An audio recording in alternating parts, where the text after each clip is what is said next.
There are mornings when a person wakes up in a very ordinary space. The light remains the same. Everything continues as it always has. Yet inside, there is a quiet heaviness.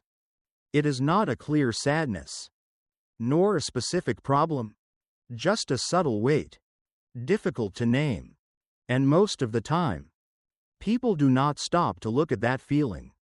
They keep moving. They keep working.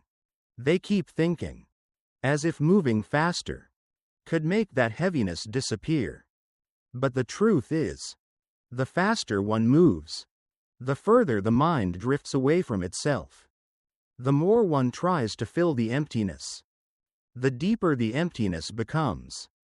This is one of the deepest paradoxes of life. People are not exhausted because they do too much. They are exhausted because they never truly return.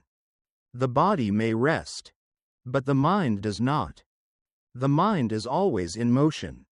At times, it moves into the past, replaying what has already happened. At other times, it reaches into the future, worrying about what has not yet come. And within all of this movement, the present moment is forgotten. Yet, the present moment is the only place where life is actually happening. There is something very simple, yet often overlooked. A person can live an entire life without ever truly being with themselves. Not because they do not want to, but because they do not know how to stop. And they have never been taught that. Simply stopping is already the beginning of transformation. This stopping is not about escaping life. It is not about avoiding responsibility. It is a very profound act. To return. Returning is not about becoming better. It is not about fixing oneself. It is about seeing clearly what is already here. When a person is able to sit down, without a goal, without expectation, and simply be aware, something very natural begins to happen. The mind starts to settle. Not because it is forced to be still, but because, at last, it has somewhere to rest. Like water, when it is no longer disturbed, it naturally becomes clear. And in that very moment, a simple truth reveals itself. The heaviness is not the problem. Not seeing it is what allows it to remain. All it takes is a single moment, a very brief moment, of complete honesty. This mind is not at ease. And in that very moment, a door quietly opens. No noise, no drama, yet enough for light to begin entering within. And all transformation always begins from a moment like this. Part 1 down and see clearly. After recognizing the presence of heaviness, the important thing is not to immediately try to remove it. The habitual response of the mind is to fix it, to change it, to escape from it as quickly as possible. But this very urgency keeps the mind unsettled. There is another approach, simple, yet profound. To sit down, not to meditate perfectly, not to reach a particular state of peace, just to sit and remain.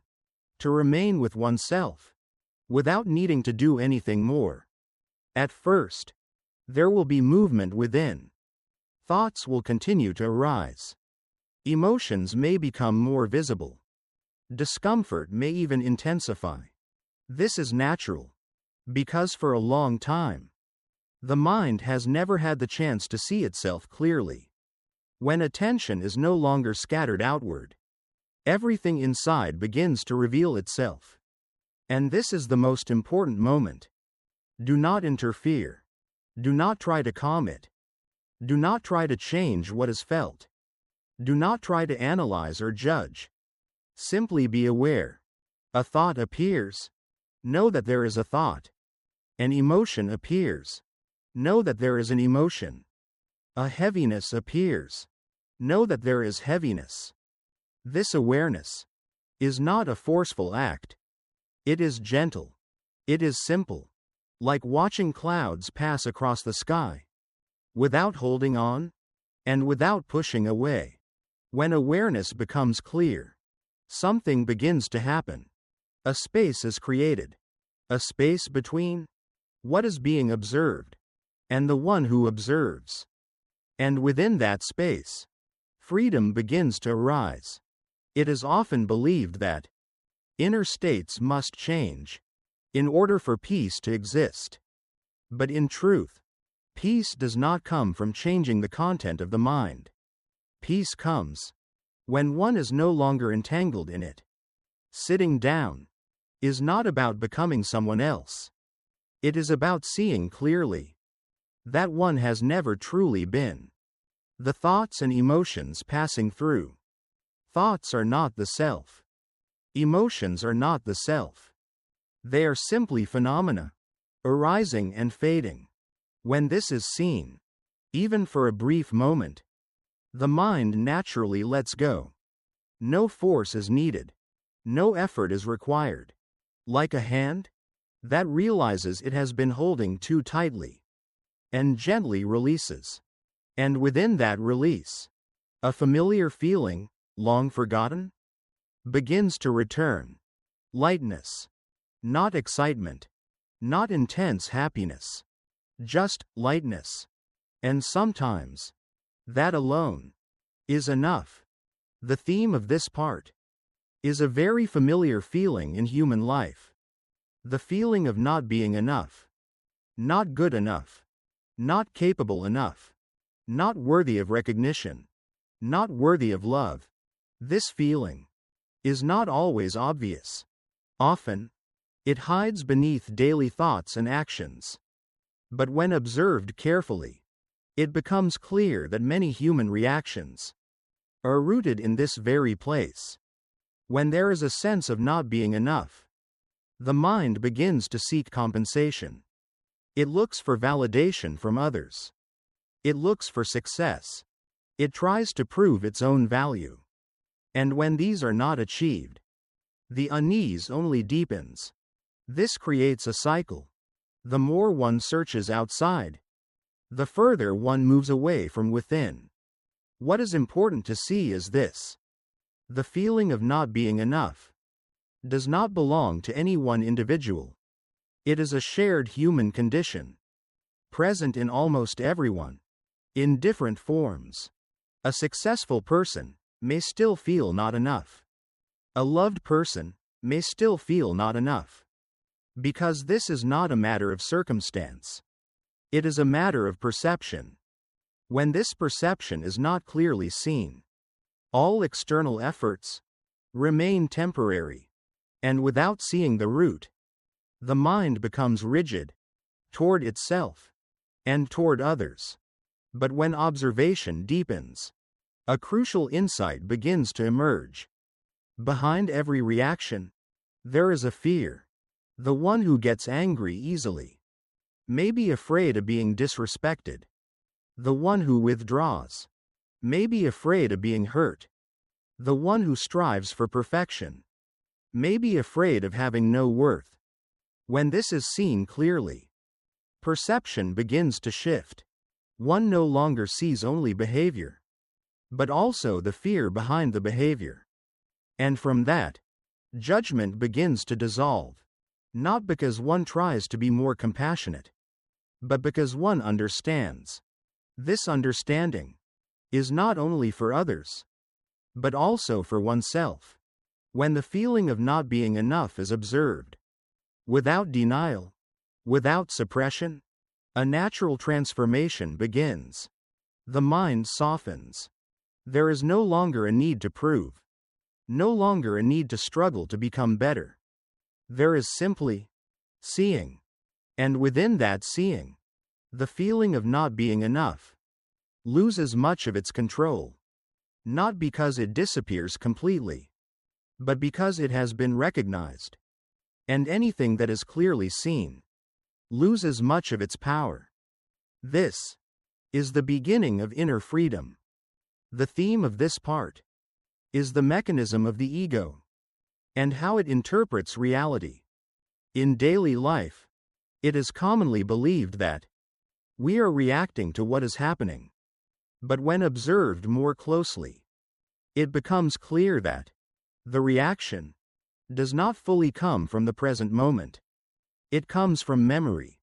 The ego does not see things as they are. It sees through what has been. A simple statement can be perceived as an offense. A brief glance can be interpreted as judgment, not because reality is problematic, but because perception has been colored by the past. The ego has a very clear tendency. It is always trying to protect itself. When it feels threatened, it reacts. That reaction may appear as anger. It may appear as defensiveness. It may appear as withdrawal. But regardless of the form, the root remains the same: fear. What is important to understand is this: the ego does not identify itself as the ego. It always appears as I am right. I am hurt. I need to respond. And when this happens, there is almost complete identification with the reaction. No space, no awareness, only reaction and action. But there is another possibility. Simple, yet decisive. Recognition. In the very moment a reaction arises, if it can be clearly seen, this is an egoic reaction. Then something shifts immediately. Not outwardly, but inwardly. A space appears. The reaction is still present, but it no longer occupies the entire field of the mind. And within that space, freedom begins to arise. Freedom is not the absence of reaction. Freedom is not being controlled by reaction. When one is no longer entangled, the ego begins to weaken. Not because it is destroyed, but because it is no longer sustained. Like a flame, without fuel, it naturally fades. The ego is the same. It exists primarily through identification. When identification ceases, its power diminishes. And when this is seen repeatedly, a deep transformation begins. One no longer reacts unconsciously. Instead, there is clarity, there is choice, and there is enough space not to be carried away by what arises within the mind. The theme of this part is the nature of the mind and how it shapes the entire experience of life. It is commonly believed that what we feel is caused by the external world, that circumstances create emotions, that others cause our pain, that life determines whether we are at peace or not. But when observed deeply, a very different truth begins to reveal itself. Reality does not directly create suffering. It is the way the mind meets reality that determines everything. The mind is like a mirror. Everything is reflected through it. When the mirror is clear, what appears is seen clearly. When the mirror is covered in dust, everything becomes distorted. What is often overlooked is that most of the time, people do not realize that their mirror is clouded. Instead, they try to change what is being reflected. They try to fix others. They try to control circumstances. They try to manage the outside world. But the more they do this, the more powerless they feel. Because the root is not outside. It lies in perception. A mind filled with anxiety will see the world as a place of danger. A mind filled with wounds will see relationships as threats. A mind filled with lack will see life as never enough. Not because the world is that way, but because the mind reflects it that way. When this is clearly seen, the direction begins to change. The focus is no longer on fixing the scene, but on cleaning the mirror. Cleaning the mirror does not mean eliminating all thoughts or emotions. It means recognizing them and no longer clinging to them. Each time an emotion is clearly seen, without being held, a layer of dust falls away. Each time a thought is recognized, without identification, the mirror becomes clearer. This process does not happen instantly, but it is real. And over time, something becomes evident. Even if the surface of the mind is disturbed, the deeper nature of the mind remains untouched. Like a river, even if the surface water is muddy, the depth below remains still and clear. Or like the sky, clouds may come and go, but the sky is never harmed. The mind is the same. Thoughts, emotions, states of unrest are temporary phenomena.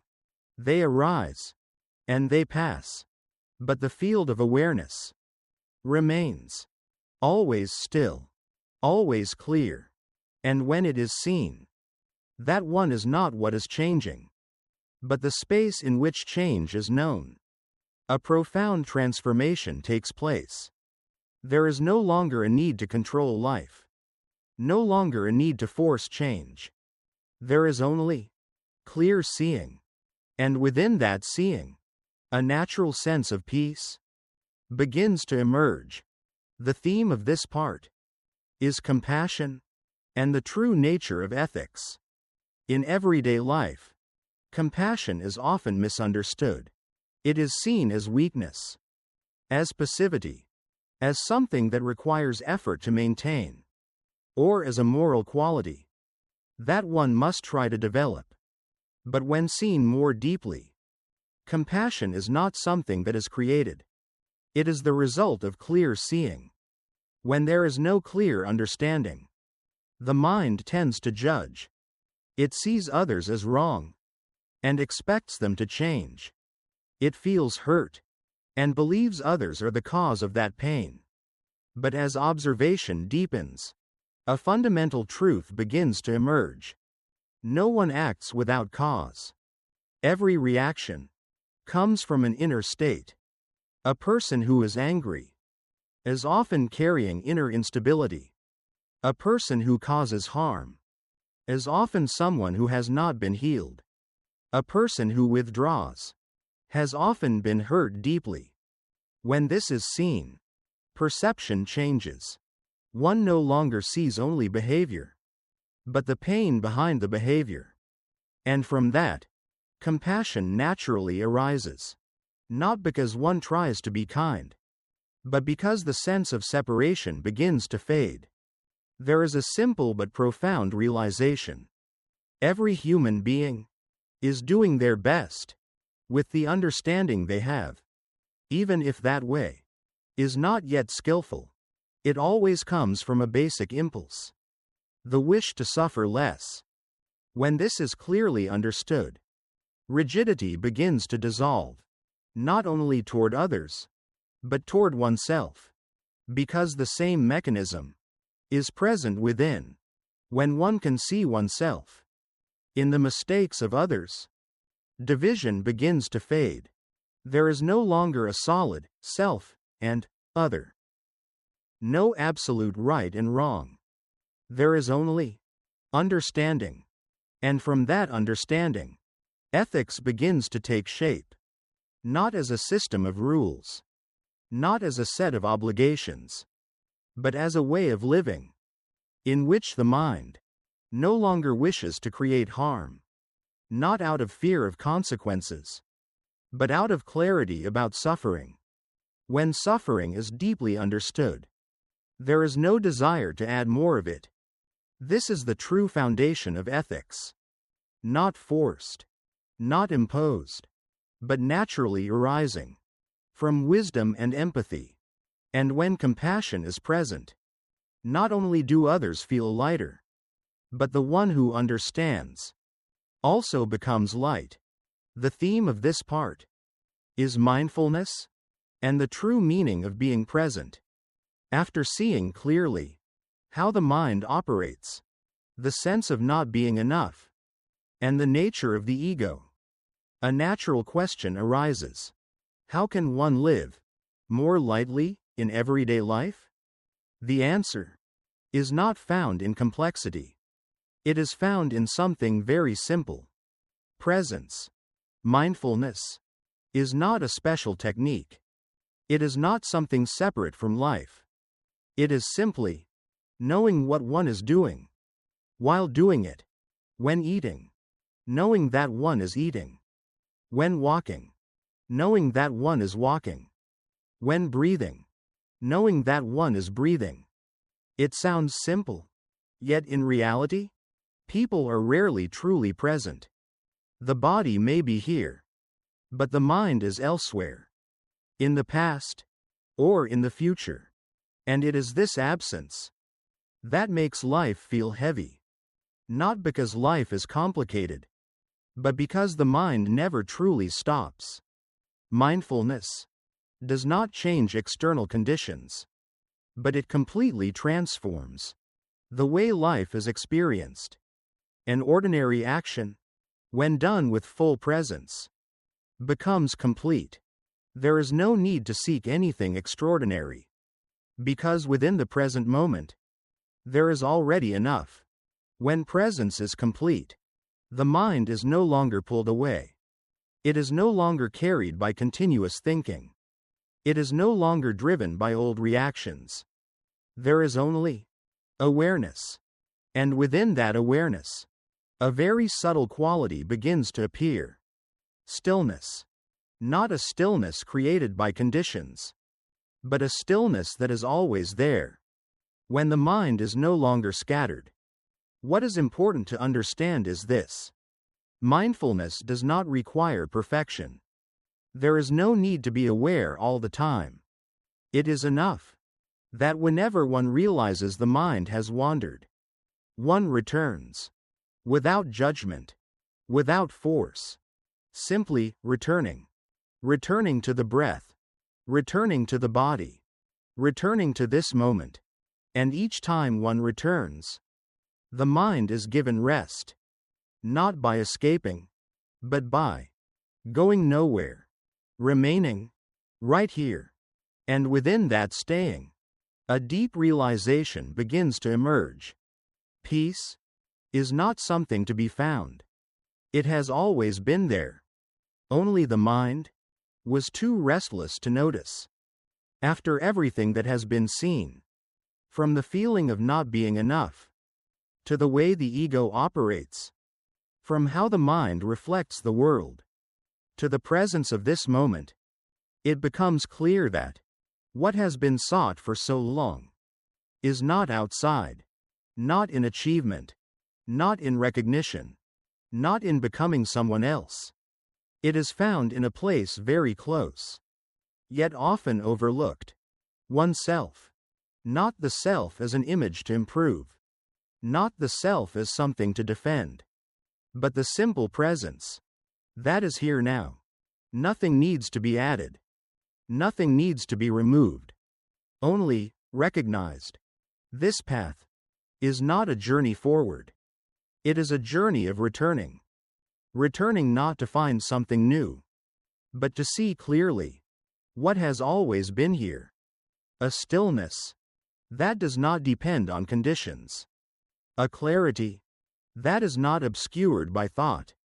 And a quiet ground of peace that is untouched by what comes and goes. When this is recognized, life itself may not change, but the way of living does. There is no longer chasing, no longer resisting. There is only understanding and remaining. Remaining does not mean stopping life. It means not leaving oneself, wherever one may be.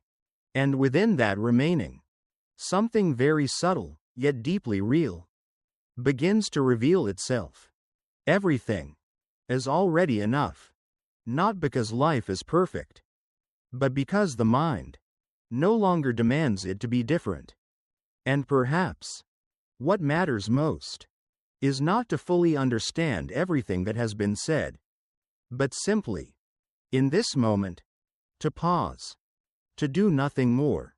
To try nothing more. Just be here. And if attention is gentle enough, there may be a quiet noticing of a very small silence, already present, not obvious, not intense, but enough to be felt. And from that small silence, a silent transformation has already begun.